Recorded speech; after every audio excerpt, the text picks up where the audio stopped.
Hey guys, it's Jeff from Tasty Bass Licks. Today I wanted to talk about the session that I was able to sit in last April with one of the most influential bass players of our time, Mr. Pino Palladino.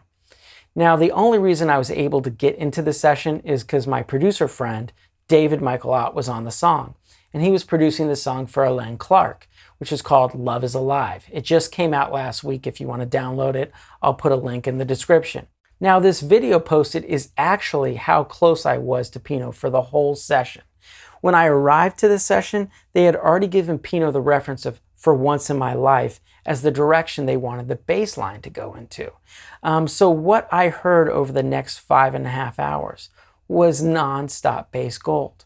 And while Pino played, I was observing him, and there's a few lessons that I picked up on that I want to share with you guys. So let's go to the first one. Okay, Pino's attitude in the studio. He has this kind, no ego approach. If he had a suggestion or a request, it would go something like, hey, David, do you mind if we went back to the bridge to look at this part? Also, the song took about 5.5 hours. And that's not because Pino didn't kill it the first take. In fact, his first and second takes were crazy. But it was more like, I think that they just kept on going and developing deeper and deeper parts, and every single take got better and better. And once they got to the spot where they were like, hey, we have way more than we need, the session was called.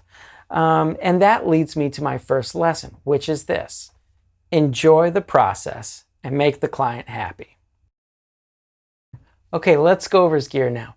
Pino brought two very vintage P basses to the session. They're pictured here. And according to the producer, David, during the sessions that he was doing, if Pino brought like 1 or 2 P basses and they didn't have the exact sound, he'd actually leave the session and grab another P bass. So he's like switching out vintage P basses like an engineer would switch out microphones to get the right tonal imprint. Now, I did get some time to talk to Pino, and he was very gracious in that way. And he told me on another song that he was playing on, which was this beautiful ballad, that he was playing a Harmony H22. Now, he doesn't usually prefer, I think, short scale instruments because he said his hands are so large. But what I found interesting about this whole process is that Pino didn't really stop searching for the sound until he was totally satisfied. And that gets me to my second lesson. Know your gear and be in search of a sound that fits the song.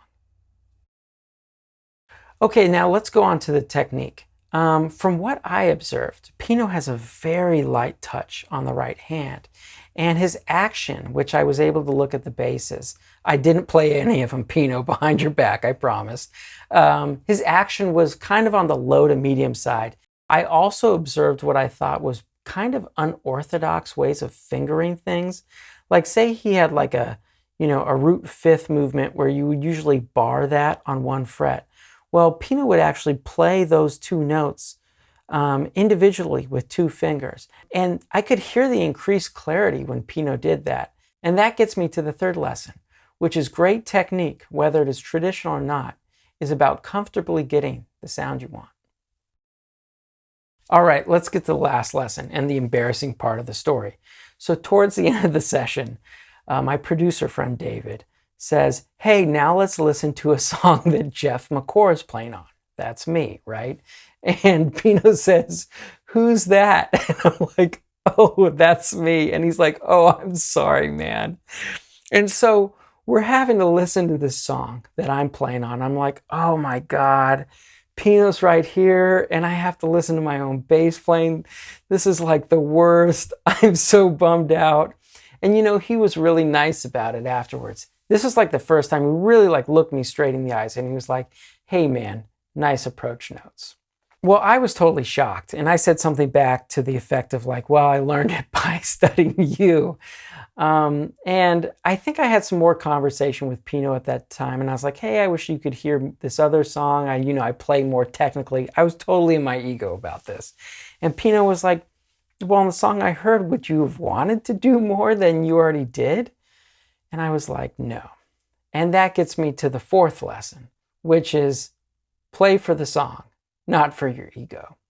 This last lesson totally exemplifies Pino. It seems like whatever situation he's put in, he always plays the exact right part for the song. These are things that I hear a lot from other players like Abe Laboriel and Nathan East, these guys that are always recording all the time. And I can understand why great artists call these great bass players like this. It's because they always deliver what the artist needs. And that gets me to the big lesson that I took away from the session with Pino. While you're enjoying playing the session and making the client happy with all this great gear and all this great technique that you have, don't forget this. Whether you're playing fast or slow, high or low, it's not about what you have going on. It's about the song. Thank you once again for watching Tasty Bass Licks. If you enjoyed this video, please like and subscribe. Until next time, cheers.